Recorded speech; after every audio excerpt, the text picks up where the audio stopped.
que Vamos vamos a rápido. abordar el próximo tema que tiene que ver con algo de la actualidad, algo que está pasando, digamos, Ujú. en estos días, ¿no? Y estamos en contacto con el padre Beto Odis de la ciudad de Mercedes, en Corrientes, en donde está, digamos, la sede y está el lugar y santuario de devoción de la Cruz Gil. ¿Cómo estás, padre? Buenas noches, gracias por comunicarte. Buenas noches, gracias Gustavo. Bueno, un gusto comunicarme con toda la audiencia de Radio María. Bueno, padre, te convocamos porque, bueno, se está festejando en estos días la veneración a la Cruz Gil, ¿no? Para que nos cuentes un poquito acerca de esto, porque en esto de la religiosidad popular también es muy importante dejar claras algunas cosas, ¿no? Que se mezclan a veces mucho lo que tiene que ver la Cruz Gil con el tema de la veneración también al gauchito Gil y bueno, son ustedes los que realmente conocen del tema y pueden aclararle a la gente de qué se trata una y otra cosa.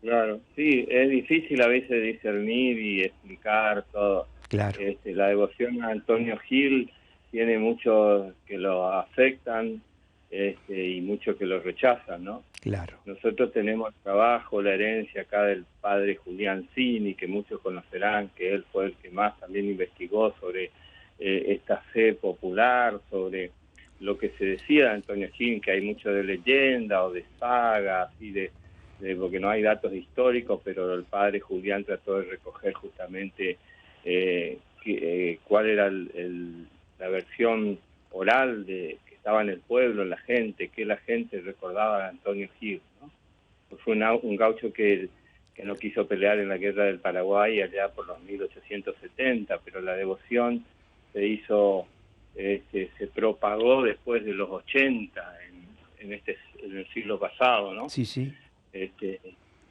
y, y se fue tomando esta popularidad y esta amplitud, ¿no? Que llega a ser una de las devociones más importantes de religiosidad popular en toda Argentina, también junto con San Cayetano y otras devociones importantes, ¿no?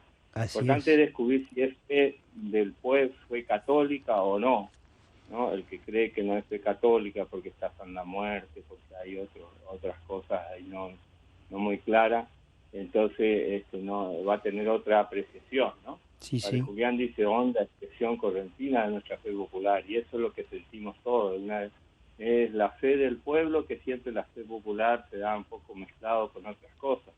Lo de San la Muerte, que es mucho lo que ahora es algo que no tiene que ver con una religiosidad católica.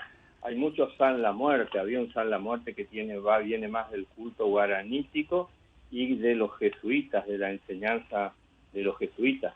El padre claro, Julián lo dice claramente en uno de sus versos, porque todos lo decían versos, ¿no? En Antonio Gil, como raíces al aire, para el que busca allí está, y él ponía, ¿no? Para el que busca, porque para el que quiere ver, como raíces al aire, las raíces siempre están un poco escondidas, ¿no? Tenemos que cavar para descubrir, pero en Antonio Gil se ve más claramente todo el fenómeno de la religiosidad popular, de la religiosidad del pueblo correntino.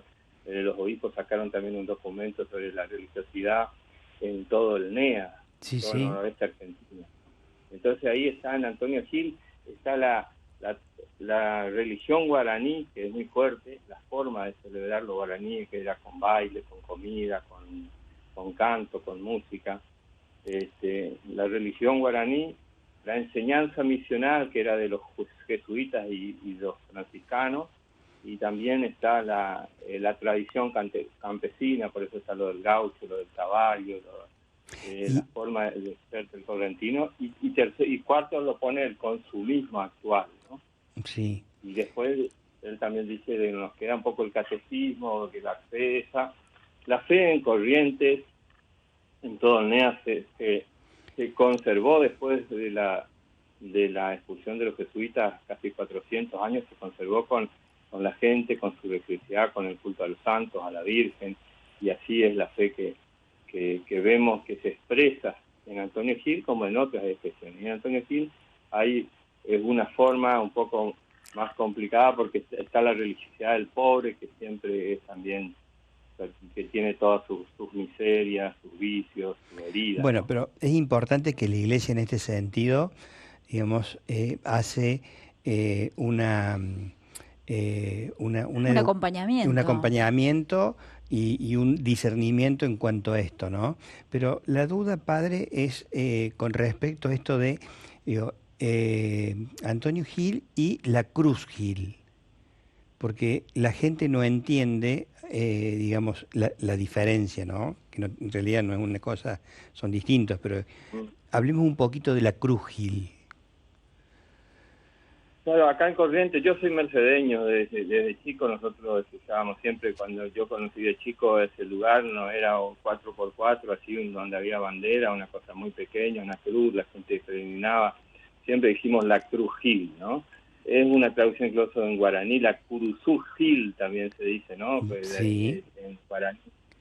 Es la cruz que señala en Corrientes. Es muy importante también las devociones a las cruces de los caminos.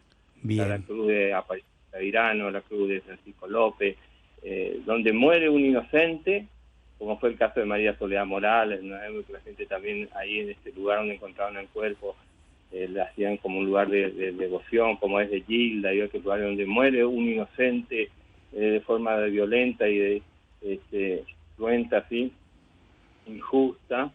Entonces la gente entiende que eso se refiere a la cruz de Jesús y siempre se pone una cruz, ¿no? Entonces el lugar de devoción es la cruz donde bien. murió Antonio. Ah, Bueno, después de la ahí cruz, está la relación, ¿ves? Esto me parece que es sumamente importante, porque a veces uno tiene miedo de relacionarlo pensando de que está mezclando algo que no corresponde. Eh, esto creo que queda bastante claro con tu explicación, padre, ¿no? y tanto es así que en un momento se cuenta que el dueño del campo donde estaba la cruz y el cuerpo de Antonio Gil sacó todo porque la gente venía justamente a prenderle vela y le comían algunos animales, le produjeban prejuicio en el campo porque entraban sin permiso al campo. Y entonces sacó la cruz, la llevó al cementerio con el cuerpo. Y después se trajo solo la cruz, pero el cuerpo quedó en el cementerio. Y la Bien, gente no venera el cuerpo en el cementerio, aunque hoy hicimos un responso recordando a él, pero la devoción y el lugar de veneración es el lugar donde lo mataron a Antonio Gil, ¿no? Que la muerte, el relato de la vida y de la muerte de Antonio Gil es muy fuerte y muy semejante al de Jesús. Por ahí hay mucho desconocimiento y cada uno tiene su relato y pone que era un bandido, que robaba, sí, sí, pero desertor y todas esas tampoco cosas. un poco como el zorro, que para algunos es un bandido y otro es un desertor. Ah, bueno, buen ejemplo. Eh, Eh, Padre, ¿y entonces, hoy se está, digamos, el día central de la festividad, ¿cierto? Eh, ¿Cuánta gente llega en estos días allí a Mercedes? sí, es difícil de calcular. Algunos llegan a hablar de 300.000, 600.000 personas, otros 300. Yo creo que más de 300 no creo que habrán llegado. En la Almería a veces hace sus cálculos en base a los autos que vienen. Yo Mm. percibo que la gente está viniendo menos ya, ¿no? Ah, mire, Porque acá no encuentra lugar para su devoción, vienen a la noche, se van, ahora ya casi se fueron toda la gente, vienen y no tienen espacio donde estar, ¿no? claro, Entonces vienen no sé, y se van y celebran mucho en sus diversos centros en el Gran Buenos Aires. Bueno, en todo el país hay centros donde la gente se junta a celebrar a Antonio Gil, su fe en el gaucho o en la Cruz Gil, y eso lo hace en su lugar, ¿no? Sin venir a Mercedes. Mucha gente de Buenos Aires, yo percibo que la gente que viene visita el santuario ahí, la Cruz Gil, y después se va también a visitar a la Virgen de Itatí, porque así la claro. gente, esto también la explicación que yo encuentro por qué a partir de los 70, 80 se empezó a difundir la devoción, porque la gente que se fue a Buenos Aires, a la gran ciudad, a buscar trabajo, empezó a volver y volvía a los lugares que tienen que ver con su identidad. Y entonces volvía al gaucho Antonio Gil y a la Virgen de Itatí. Y siempre las cosas que están juntas, siempre el gaucho y la Virgen. San la Muerte es algo más nuevo, se lo mezclan algunas Claro. otras personas. aunque Julián en su relato dicen que San la Muerte cuidaba de su suerte, porque también es como eso tiene que ver con la cultura guaranítica. Los guaraníes tenían como un culto a la muerte y que le protegía a las personas que se jugaban por el otro. Entonces hay otra mezcla, pero no es el San la Muerte de la venganza. Claro. Pero No, tiene que además ver queda más con... bien marcado con lo que decís, el tema de la identidad y religiosidad correntina, ¿no? Entonces, creo que esto es lo que concluye en estos casos, ¿no? Padre Beto, desgraciadamente se nos ha acabado el tiempo porque se, se- se va, es muy ingrato esto, realmente cuando uno se engancha con esta temática tan realmente atrapante, se nos acaba el tiempo, pero te agradecemos muchísimo tu presencia, sabemos de tu esfuerzo por tu ocupación justamente hoy, pero lo vamos a seguir en otro momento para que tranquilamente podamos entrar en detalle de muchos de estos aspectos de la religiosidad popular. Cómo no, con mucho gusto. Y bueno, un gusto a mí comunicarme con Radio María y gracias a ustedes por preocuparse, por interesarse y por acompañar también la fe de nuestro pueblo que se expresa en tantos lugares de religiosidad popular, en tantas devociones. Muchas gracias, Padre Beto. Buenas noches. Buenas Buenas noches. noches, Gracias. gracias a todos.